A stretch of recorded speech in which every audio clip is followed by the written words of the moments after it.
Assalamualaikum warahmatullahi wabarakatuh. Salam Rahayu Budaya. Kembali lagi di Pak Yan Channel.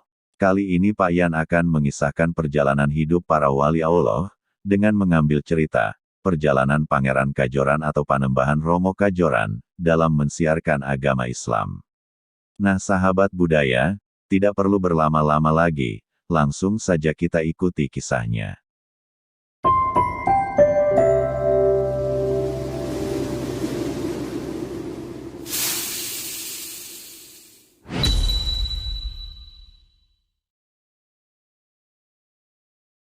Sebelum melanjutkan kisah ini, Pak Yan ingatkan jangan lupa aktifkan tombol subscribe dan loncengnya untuk mendukung, agar channel Pak Yan bisa berkembang.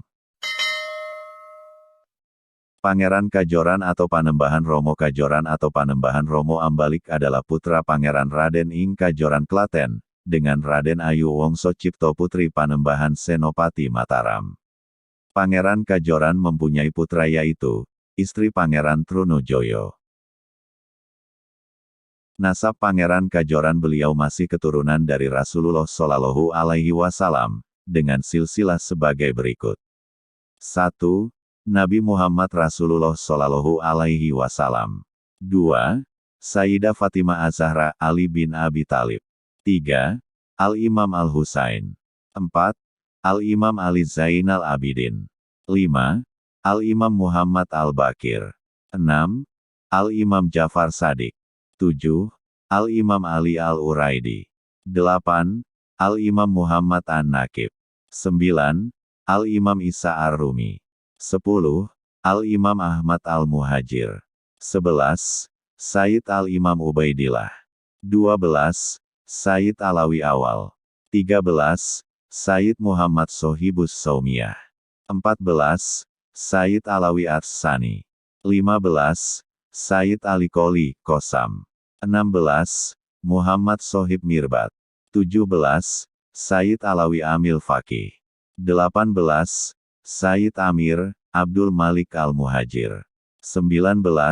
Sayyid Abdullah Al-Azomatuhan. 20. Sayyid Ahmad Shah Jalal Al-Ahmad Jalaluddin Al-Han. 21. Sayyid Syaikh Jumadil Kubro Al-Jamaluddin Akbar Al-Han.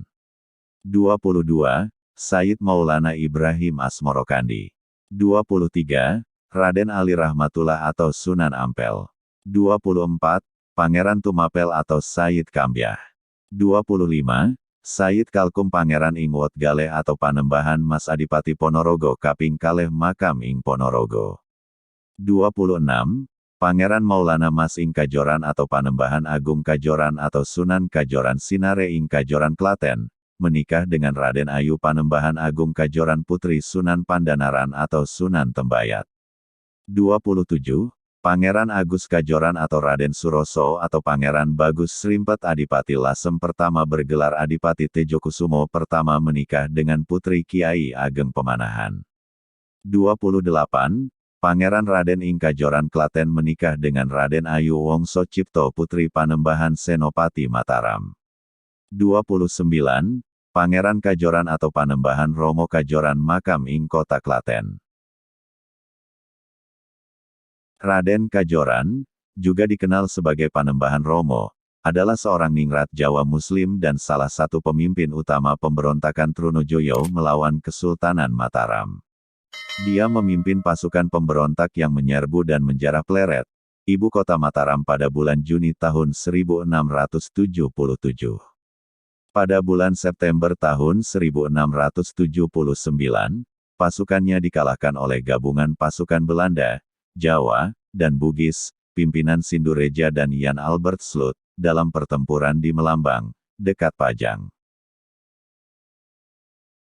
Panembahan Romo memiliki nama sebutan lain yaitu Syekh Kajoran, Kiai Kajoran, Raden Kajoran Ambalik, serta Panembahan Romo Ambalik, yang hidup sejak zaman era pemerintahan Sultan Agung Mangkurat I hingga Amangkurat II, yang selanjutnya dikisahkan, jika Panembahan Romo merupakan cicit dari Panembahan Agung ing Kajoran, selaku cikal bakal dan penguasa wilayah Kajoran Klaten, yang merupakan keturunan dari Sayyid Kalkum ing Wot Galeh, yang masih terah dari Sunan Pandanaran, yang berada di Bayat Klaten, Kemudian apabila diruntut lebih jauh, maka nasab Panembahan Romo ini akan sampai pada Prabu Brawijaya V Raja Majapahit, di satu sisi hingga Kanjeng Nabi Muhammad Shallallahu Alaihi Wasallam. Di sisi lain, jika diruntut dari nasab yang berpola garis ibu dan garis bapak.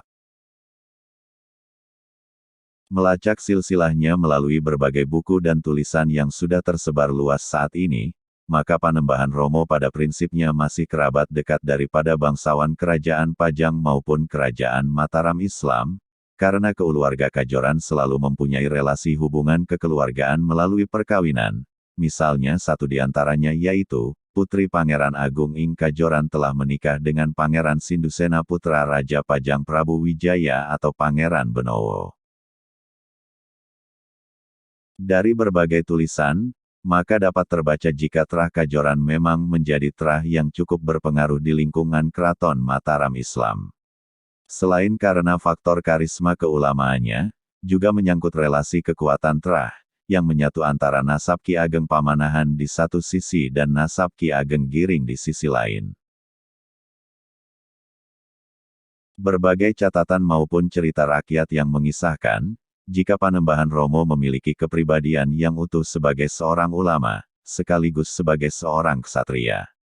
Selanjutnya dalam kapasitasnya sebagai seorang rohaniawan, maka beliau diriwayatkan merupakan seorang ahli ibadah dan zikir yang disiplin, dengan menjalani kehidupan yang sufistik, sementara kapasitasnya sebagai seorang ksatria yang mengalir darah bangsawan, maka dikisahkan beliau juga pengamal laku Topobroto dan olah kanuragan yang mumpuni, sehingga terkenal akan kesaktiannya. Demikian juga dilengkapi dengan keahlian berpolitik dan mengatur siasat yang dapat dilihat dari faktanya yaitu, mampu meruntuhkan hegemoni kekuasaan absolut dari Amangkurat pertama, sekutu Belanda yang nampaknya mampu pula membuat pusing 7 keliling gabungan pasukan pleret dan serdadu Belanda. Kisah inspiratif yang penuh dengan haru biru kepahlawanan Panembahan Romo Ambalik dari Kajoran Klaten, dapat terlacak berangkat dari kisah konstelasi Kerajaan Mataram Islam. Kala itu Syahdan dikisahkan Kerajaan Mataram Islam mencapai puncak kejayaan yakni, ketika dipimpin oleh Raden Mas Rangsang yang bergelar Sultan Agung Senapati Ing Ngalogong Abdurrahman Pantogomo, beliau memerintah pada tahun 1613 sampai tahun 1645. Pada masa pemerintahannya tersebut Kerajaan Mataram mencapai puncak kejayaannya karena berhasil menguasai hampir seluruh tanah Jawa, mulai Bang Tengah, Bang Wetan, dan sebagian Bang Kulon. Kisah heroik dan patriotik telah ditorehkan oleh Sultan Agung, karena keberanian dan kegigihannya di dalam melawan dan menyerang VOC Belanda di Batavia.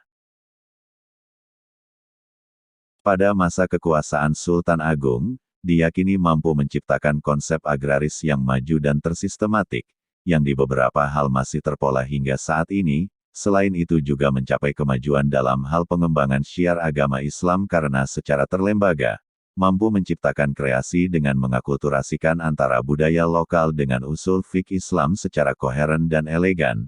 Misalnya dapat kita jumpai hingga sekarang dalam sistem hukum adat Jawa, yang menjadi salah satu sumber hukum modern saat ini yaitu, dalam usul fiqh hukum waris Islam, dalam hal pewarisan dibedakan berdasarkan gender yaitu, laki-laki 1 dan perempuan setengah. Demikian dalam hukum adat Jawa juga mengenal gender dengan sistem pembagian segendong seupikul yaitu, laki-laki seupikul dan perempuan segendong dan seterusnya. Hal ini adalah karena hasil social engineering di masa pemerintahannya, yang diriwayatkan pula telah mampu membuat sistem peradilan yang baik dan berkeadilan.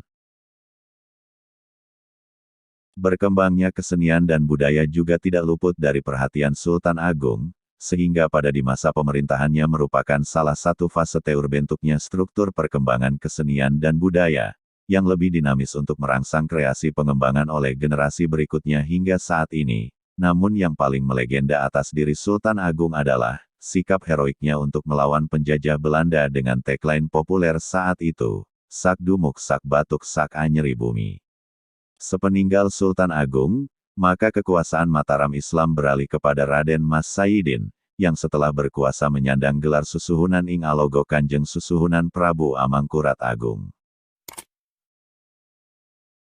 Susuhunan Tegalwangi atau populer dengan sebutan Amangkurat pertama yang ketika berkuasa pada tahun 1647, telah memindahkan pusat kerajaan dari kota gede ke Keraton Pleret, dan dalam literatur sejarah tercatat beliau berkuasa dari tahun 1638 sampai tahun 1647, yang pada masa pemerintahannya selama 9 tahun tersebut, Kerajaan Mataram Islam mengalami kegoncangan dan perpecahan yang ditandai dengan munculnya banyak pemberontakan. Hal ini dikarenakan Amangkurat pertama telah menjadi sekutu dan berkongsi dengan VOC Belanda, sehingga tak dapat diragukan lagi jika Amangkurat I telah terhasut politik pecah belah atau Divide et Impera, yang menjadi taktik Belanda. Selain itu juga patut diduga Amangkurat pertama telah tersandera dengan berbagai perjanjian yang ditekankan oleh Belanda. Karena hal tersebut, maka Amangkurat pertama harus berselisih dengan putra mahkotanya sendiri, yaitu Raden Mas Rahmat atau Adipati Anom yang dalam catatan sejarah, perselisihan tersebut terjadi karena dilatar belakangi tentang pergeseran jabatan Adipati Anom yang akan diberikan kepada Pangeran Singosari, serta menyangkut pula pernik perselisihan asmara antara ayah dan anak untuk memperebutkan perempuan selir yang bernama Roro Oi. Dikisahkan selama memerintah Mataram Islam, Amangkurat pertama menggunakan tangan besi dan sewenang-wenang, termasuk kepada kaum para ulama dan santri, yang mana telah dikisahkan jika Amangkurat pertama pernah secara keji membantai tak kurang 6.000 orang ulama dan santri, membunuh pula saudara termudanya, yaitu Pangeran Alit, dan yang tak kurang tragis adalah upayanya membatasi yurisdiksi pengadilan agama yang sudah diterapkan dan berlaku sejak pemerintahan Sultan Agung. Dari segala kesewenang-wenangan Amangkurat pertama tersebut, maka yang paling berani melakukan perlawanan secara sengit adalah Panembahan Romo Ambalik, yang notabene-nya masih termasuk kerabat dekat Kerajaan Mataram. Karena hubungan kekerabatan tersebut, maka antara Panembahan Romo dengan Keraton Mataram pada awalnya tidak ada permasalahan. Namun ketika Amangkurat pertama, dianggap telah benar-benar zolim karena membunuh keluarga Kajoran yaitu Wiramenggala, maka Panembahan Romo Kajoran mulai melakukan perlawanan terhadap Amangkurat pertama. Untuk itu Panembahan Romo Kajoran bersama menantunya, yaitu Raden Trunajoyo atau putra Cakraningrat pertama dari Madura, yang juga memiliki kepentingan yang sama, karena ayahnya juga dibunuh oleh Amangkurat pertama, akhirnya menyusun berbagai rencana untuk melakukan perlawanan terhadap Amangkurat pertama. Pada saat yang bersamaan Adipati Anom atau anak Amangkurat pertama, juga memiliki kepentingan yang sama karena adanya perselisihan dengan ayahnya. Akhirnya bersatulah tiga kekuatan yaitu Panembahan Romo, Raden Trunojoyo, dan Adipati Anom, yang sama-sama memiliki kepentingan, ketiganya menggabungkan kekuatan untuk melakukan perlawanan terhadap Amangkurat pertama. Meskipun dalam perkembangan selanjutnya Adipati Anom meninggalkan bergabungnya ini dan kembali berpihak pada ayahnya, namun pada babak berikutnya Panembahan Romo mendapatkan kekuatan baru, yaitu bergabungnya pasukan yang dipimpin oleh Pangeran Purboyo atau paman dari Amangkurat pertama, yang justru berpihak untuk bergabung dengan Panembahan Romo Kajoran melakukan perlawanan terhadap Amangkurat pertama.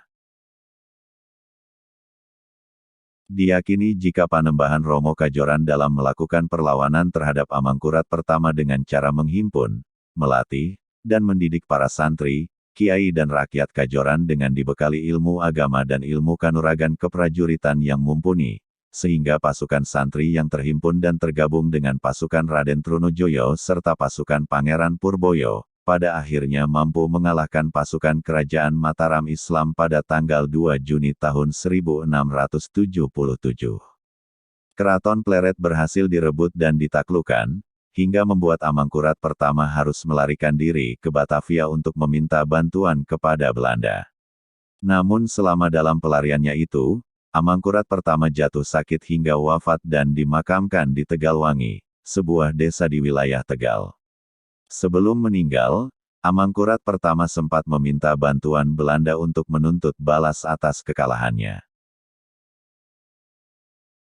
Dikisahkan setelah Keraton Pleret berhasil dikuasai baik Raden Trunojoyo maupun Panembahan Romo Kajoran sama sekali tidak berminat menguasai dan menduduki tahta Mataram. Setelah insiden tersebut, justru Adipati Anom yang pada akhirnya menjadi Raja Mataram setelah Amangkurat pertama meninggal dunia. Tatkala sudah menjadi raja maka Adipati Anom yang bergelar Amangkurat kedua memindahkan keraton dari Pleret ke Kartosuro, dan dikisahkan pula sering menggunakan pakaian kebesaran dinas ala orang Eropa, sehingga populer dengan sebutan Sunan Amral. Sunan Amral selama memerintah Keraton Kartosuro pada akhirnya juga bersekutu dengan Belanda. Karena itu pasukannya dengan dibantu oleh pasukan Belanda terus memburu Raden Trunojoyo berikut Panembahan Romo Kajoran. Bahkan dikisahkan gabungan pasukan tersebut menyerang Tembayat dan Kajoran hingga memaksa Panembahan Romo harus mundur hingga sampai Gunung Kidul, yang dari sinilah akhir perlawanannya, karena melalui sebuah drama pengepungan yang dilakukan oleh pasukan Belanda di Desa Melambang. Maka pada akhirnya Panembahan Romo Kajoran wafat sebagai seorang ksatria dan pahlawan pada tanggal 14 September tahun 1679, dan akhirnya dimakamkan di Kajoran yang tidak jauh dari makam eyang buyutnya Panembahan Agung ing Kajoran. Demikian sekilas cerita tentang perjalanan Pangeran Kajoran atau Panembahan Romo Kajoran dalam mensiarkan agama Islam. Wassalamualaikum warahmatullahi wabarakatuh.